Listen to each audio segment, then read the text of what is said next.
all right, Radi, we're in a different place this time. Normally we're in Athens. It's a Monday. Today it's Saturday. Normally you're doing your watch-along show on Saturdays.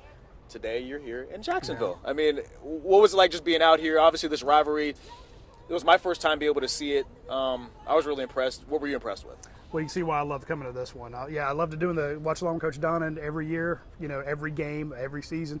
But every year I come down to the Georgia-Florida game. I don't skip this one. Can't miss it. But yeah, it's just there's too much pageantry, there's too much excitement, and this was I don't want to call it an instant classic because it didn't go back and forth. But for the Georgia fans, It's an absolute classic.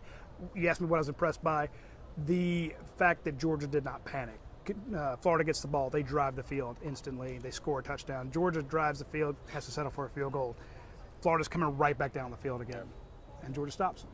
And they stopped them until basically garbage time. Just the fact that the defense that was getting gashed. Let's call it what it is. They were behind. They were missing tackles. They were out of place. They made adjustments.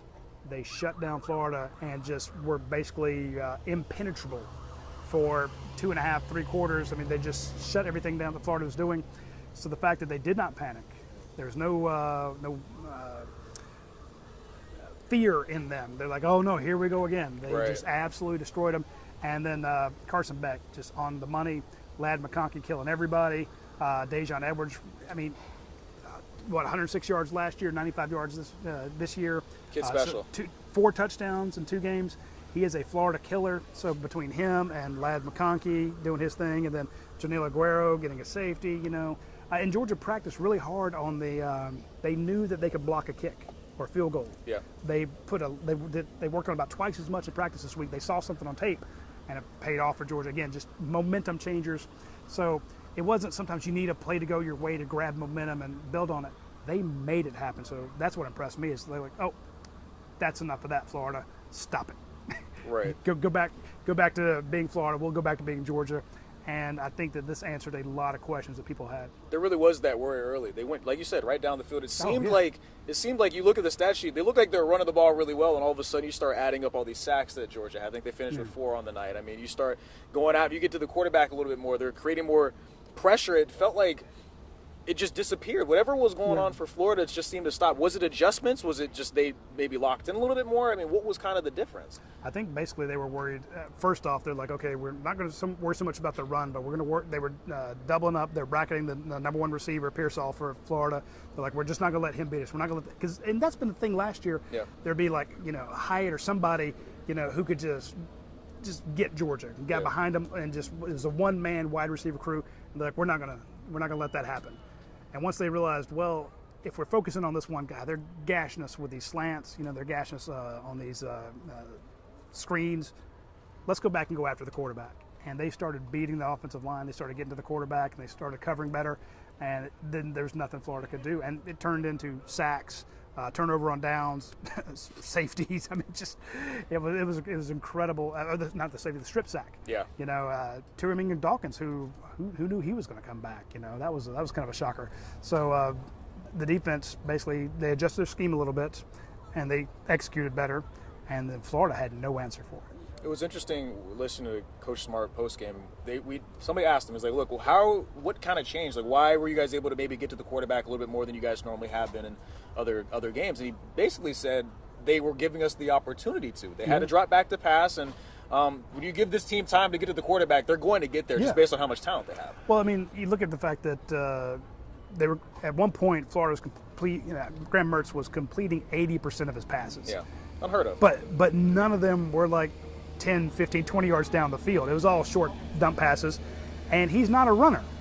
So, but when Georgia's facing like UAB and these other teams, they're catching the ball and throwing it in under 2.3 seconds, 2.7 seconds, catch, throw. And people go, well, where are the sacks? Well, you can't sack anybody who's catching it. There's not a 3-step, 7-step drop. Sometimes you're hiking it to the guy, and he's taking 1 step and throwing it. Yeah. How do you sack that? It's impossible. But then if you have a 5-step drop, get there. Exactly. But even then, he's killed other teams doing that because they were, he's got open receivers. When the secondary covers, and Georgia's secondary is better than it was last year, even though you don't have Keely Ringo, you don't have Chris Smith. The guys you do have, Tyke Smith was everywhere. Javon Bullard was everywhere. Malachi Starks is everywhere. Kamari Lassiter, Dalen Everett. They were locking guys down. He didn't have time to. There was nobody open for him to throw to. And then when you have those wolfhounds on the edges, here comes Jamas Johnson, here comes Jalen Walker. Those guys, especially when they put in that Jaguar package on third down, and you're looking downfield waiting for somebody to get open, it's not going to happen. It's a lot of fun to watch. Kirby said, this team is built on defense. When we talk about this entire team as a defense that kind of leads the way, but offensively for a lot of the year, he's a defensive coach. That is such a load. Yeah, that is a load. His defense was okay, but his offense is what won today. You look at their first drive, field goal. Yeah. And they drove the field, and they should have punched it in. They got stuck on. You get first and goal from the 5. Come on. But then touchdown. It was what, third, fourth, or late second, early third before they even punted. Right. And then you kind of called up. Georgia could have hung a 50 or 60 burger on them if they wanted to. Yeah. So Carson Beck was lights out. The throws that he had, he didn't hit a deep one. But there were a couple times Georgia could have put the game completely out of reach early on. So he can say that it's built on defense, but this was a complimentary team because the defense got turnovers, the defense got short fields, the offense punched it in every time. So they did it without their best player. Yeah. Brock Bowers not even on the field. We're a couple minutes into this. He was here. Well, he was here. He's walking around. He was walking around. No crutches. And Kirby said, he dude's in every single meeting. He's on time for everything. He's always around. A lot of times in these injuries, guys will disappear for a while, rehab, and then come back to the team. He's been around this entire time. That brings something to this team, even if he's not on the field. He's a coach on the field. Yeah. He's a coach on the sideline. He's a coach in the meetings. Todd Hartley was saying, look, when we have team meetings, and I ask, okay, what do we do in this situation? His hand always goes up. And I have to go, hey, buddy, I know you know the answer. Can you let one of the other guys answer? Because he's got a couple freshmen in there, and Pierce Sperling, and Lawson Lucky. And he's like, I want to see I know you know the answer. Right. But that's who he is. So if you're all of a sudden, and they did rely on Lawson Lucky. He had a great block on an inside zone play where he picked up the guy on the end, and they ran right behind him. Huge block on his part. I think he converted the first down. You want to be able to talk to Brock Bowers on the sideline saying, hey, when we call that play, how do I know who's committing? The most dangerous man. How do I know which one it's going to be? Stuff like that. And I'm sure Lawson knows that stuff, but it's good to have that kind of cheat code going, Brock, what do I do on this play? Right. And Oscar Delp, he makes a one-handed catch on that first drive. Felt like it triggered everything, man. Yes. I thought that kind of just sparked him, the first person to be there to greet him when he comes off, Brock Bowers. So he's a leader on this team. You need that, especially when you're down. Yeah. And then when you're sticking it to him and you're drubbing him, he's the guy over there making sure everybody's stays focused and keeps on. This game, obviously a rivalry. It means so much to both these sides. Georgia, I think their third straight win in this series. We talked a little about, or I want to talk about it with you a little bit earlier in the week, but is it, when Georgia's is dominant, does that maybe take away from some of what this rivalry really is, or do you think that it's special regardless? No. I mean, I saw the fans outside. I was surprised with just how much energy it felt like there was, even though it felt like we knew it was going to be a blowout. So you say you knew it was going to be a blowout. Well, yeah, okay. Come on. You're right. Maybe I was hoping that it'd be a little closer just so it was more fun for us to watch, but I mean. When I walked over here from the Maxwell lot, which I think is in Tallahassee, I mean, it was a long way. It's really far away. It's really walked through all the Gator fans. They were psyched up. This would have made their entire season. They could have lost to FSU at the end of the season. They don't care. Beat Georgia, knocked down the two-time national champions. This would have made. And actually, people up in the stands were like, "Hey, if we beat them, this is our season." So they knew they were going to lose, or at least expected to. You're 2 touchdown favorites, one of the biggest spreads in the history of the game. They were adamant that they could win this game. They know they shouldn't on paper, but they know crazy things happen in this game.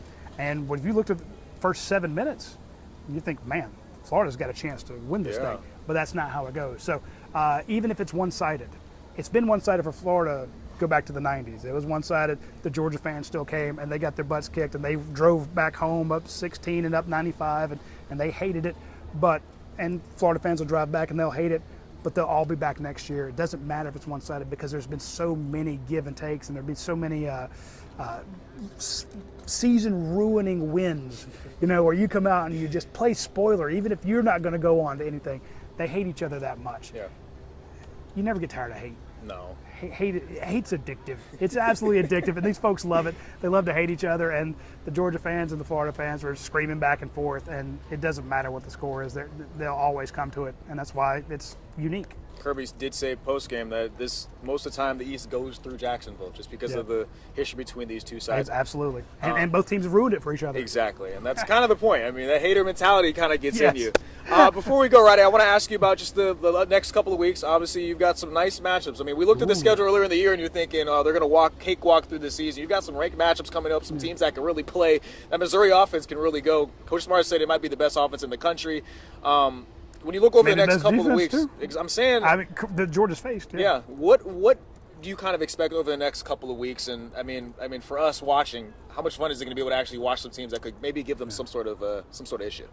Well, folks at the dog event, they don't want to see an issue. They want to see 50 burgers to nothing. I'm not built like that. So the Georgia fans that work at UGA Sports, they want to see blowouts. But you're right, it will be very exciting. That Georgia did what they should have and won very convincingly against the Florida team. Missouri is tougher. Ole Miss is tougher. Yep. Tennessee on the road. Yes. That's going to be something else. So, but you got to feel better if you're a Georgia fan because this was that first test without Brock Bowers. This was that first test. And they've been going home next weekend. Georgia, they had the Vandy game, then they had the bye week, then they're down here. They've been gone for about a month. Yeah, they had all those games to start. So they'll be happy to be back in Athens, and they get 2 games there before they go on the road again. And I think those 2 games, you got to feel a lot better about a Georgia fan knowing that your biggest test prior to this was Kentucky. Kentucky was coming in, they looked really good, and you drubbed them. Yeah.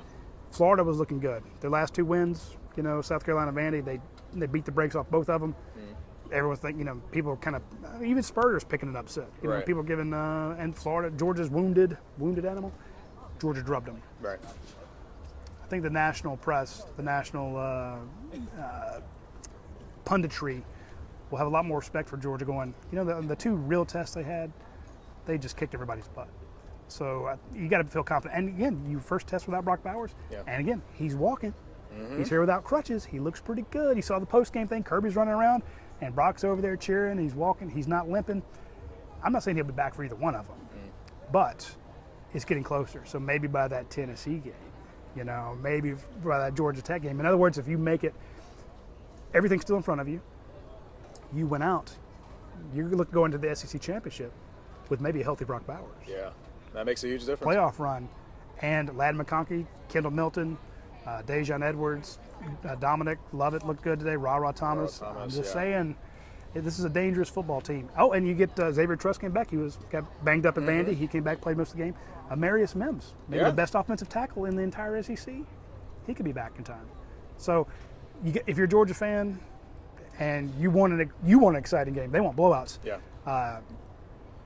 You're getting your weapons back for your biggest games. So it could be really, really exciting. Man, they proved a lot, it felt like, tonight. Oh, yeah. They proved a lot of questions answered. A lot of questions answered in this game. So a lot of fun. We'll see how things go over the next couple of weeks. Radi Nabulsi, UGAsports.com. You do it again, man. Appreciate your time.